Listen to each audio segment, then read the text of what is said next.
Monsieur Dessart, justement, la technologie, quels sont un peu vos prochains défis pour être le plus proche du patient et de ses proches? Parce que c'est vrai que quand on a un parent qui souffre d'Alzheimer ou de Parkinson et que c'est 3-4 enfants qui décident de s'en occuper en même temps et que c'est parfois l'un qui va avec le rendez-vous d'un médecin et l'autre, c'est pas toujours évident. Tout à fait.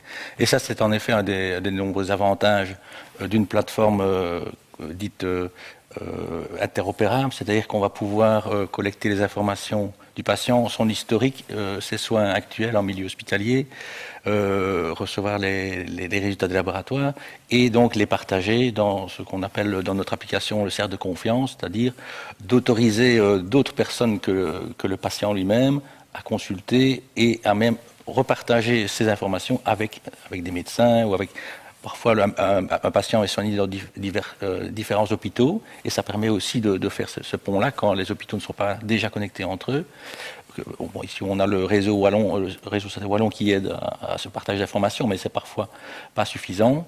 Ça, c'est un des avantages qui est en effet déjà présent dans une application telle que Andaman7, qui est aussi par ailleurs gratuite et qui permet aussi de créer des communautés de patients. Donc là, c'est aussi intéressant de pouvoir fédérer l'approche d'un grand nombre de patients. Bon, on a des dizaines de milliers de patients qui utilisent cette même plateforme et ça crée aussi des synergies et aussi des partenariats avec des hôpitaux, comme avec le CHU d'ailleurs, où on peut facilement en un clic et avec évidemment son consentement formel télécharger son dossier et le ramener dans l'application pour pouvoir le partager dans le cercle de confiance et au-delà.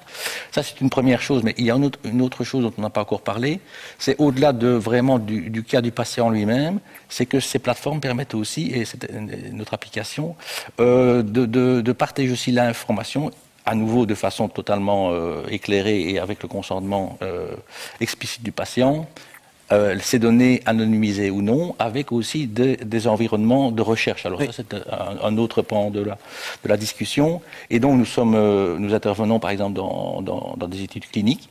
Et le fait d'avoir ces informations multiples pour de nombreux patients à disposition, avec toujours les consentements et le respect de la sécurité et de la confidentialité, par exemple, de pouvoir plus facilement établir des cohortes pour avoir des profils de patients qui correspondront à une étude donnée et par ces canaux de communication au travers de la plateforme de l'application, envoyer des questionnaires et les recevoir, monitorer l'adhésion au traitement et pour de remonter de l'information vers aussi l'industrie pharmaceutique qui en a besoin pour mettre au point les médicaments et dans les différentes phases de recherche. Donc c'est un deuxième avantage.